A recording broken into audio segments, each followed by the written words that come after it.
me souviens que il y a quelques années, j'ai prononcé une conférence à Harvard sur cette question, Europe, Globalization and Identities. J'ai fait la citation d'un sociologue de l'Université de Berkeley d'origine espagnole qui disait to steer a course between flows, you must have a reference point. You must have an anchor. Et plus l'océan est grand, et plus l'océan est tumultueux, et plus l'océan est difficile à contrôler, plus les gens, la grande majorité, la très grande majorité des gens, n'ont pas les très surdoués peut-être, ils ont besoin d'un anchor, d'un ancrage, d'un point, d'un repère. Déjà en 1990, aux États-Unis par exemple, on parlait d'un avenir défini par ce qu'ils appelaient le global lifestyle et les cultural nationalism. Et par ça, cultural nationalism, il voulait dire l'ensemble d'idées, des souvenirs, des valeurs particulières qui définissent une collectivité, n'est-ce pas? Et qui font que les gens dans cette collectivité se trouvent à l'aise, se trouvent chez elles et chez eux. Ça, c'est toujours très important, se trouver chez soi-même, n'est-ce pas? Et certainement, la globalisation s'accompagne aujourd'hui d'un renforcement positif ou non, ça dépend, ça peut être négatif aussi. Des identités régionales, nationales, et peut-être de l'identité européenne. Ça existe, l'identité européenne. De mon point de vue, ça existe, bien sûr. Et elle devrait être très, très opérative. Il faudrait en parler davantage et nous ne pourrons pas le faire aujourd'hui. Bon, en tout cas, cette courte réflexion, ça va, pour le moment, ça va, Thierry. Hein? 5 pour le moment, ça va. Cette courte réflexion sur les identités, sur tout genre d'identité, veut seulement aider à souligner que connaître le rôle des identités aide à résoudre ou tout simplement à comprendre la nature des problèmes. Pour finir, et puisque souvent dans les milieux économiques et quelquefois même pratiques politiques ou intellectuelles, on soutient que parler d'identité est un archaïsme et on se moque même quelquefois, permettez-moi une petite référence à la France, positive évidemment. La France est un bon nageur. Elle a une culture et une langue puissante, une économie très remarquable, un grand poids politique en Europe et même une influence mondiale. La France est un bon nageur qui ne devrait pas craindre les effets de la mondialisation. Mais elle s'est toujours efforcée, et notamment s'efforce aujourd'hui, à définir et préserver l'identité française. Pendant le XXe siècle, des gens aussi divers que De Gaulle, Brodel, Jean Daniel, etc., ont travaillé ça, politiquement et intellectuellement.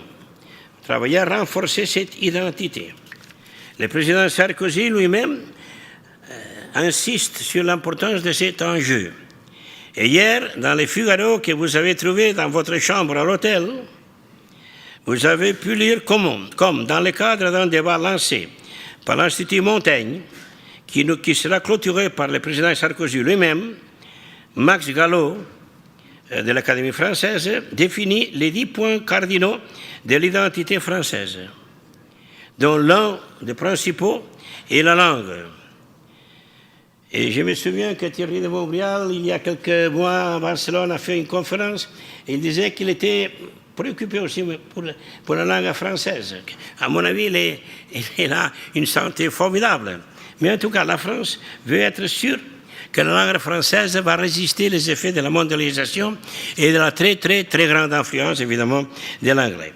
Et bon, si la France éprouve un certain chagrin à propos du français, ça doit être logiquement le cas de beaucoup d'autres identités religieuses. La religion joue un grand rôle aujourd'hui. Nous avons parlé d'économie, etc., de système bancaire. Mais la religion, qui est un fait identitaire, joue un rôle vraiment, vraiment majeur. Et beaucoup d'autres identités, je dis religieuses, culturelles, nationales, des lifestyles, des façons de vivre, C'est logique qu'il y ait beaucoup de ces identités qui ont peur. De telles identités, quelquefois, même l'islam dans certains aspects, ou même le christianisme dans d'autres aspects, ou bien la Russie dans d'autres aspects, peut-être pas encore l'Amérique du Nord. Mais en tout cas, c'est logique que cette angoisse, une certaine angoisse existe dans le monde, elle n'aide pas à résoudre les problèmes.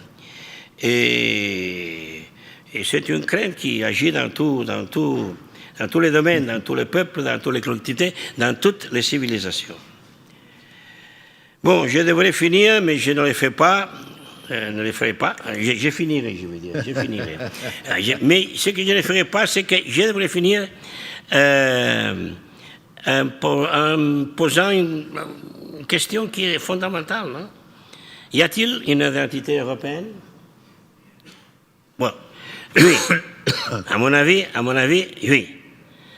Je regrette par exemple qu'à la Constitution européenne, on n'a pas insisté davantage dans ce fait de l'identité européenne, n'est-ce pas? Et elle est suffisamment solide et capable d'agir et d'influencer le monde, de faire que l'Europe ne soit pas un objet, mais surtout un sujet de la politique mondiale. Ça dépend de l'économie, ça dépend de l'équilibre politique, ça dépend de l'unité, ça dépend du bon fonctionnement des institutions, mais ça dépend aussi d'une conscience claire de cette identité. Et comment agirait cette identité? Bon, ce sont des questions qui dépassent pas encore 30 secondes, mais dépassent le temps que l'organisation m'a donné. Et je vous remercie beaucoup. Et je m'excuse, Thierry, parce que j'ai parlé peu de régions. C'est parfait. Bon, j'ai parlé peu de régions, mais en tout cas, voilà, je vous remercie de votre attention.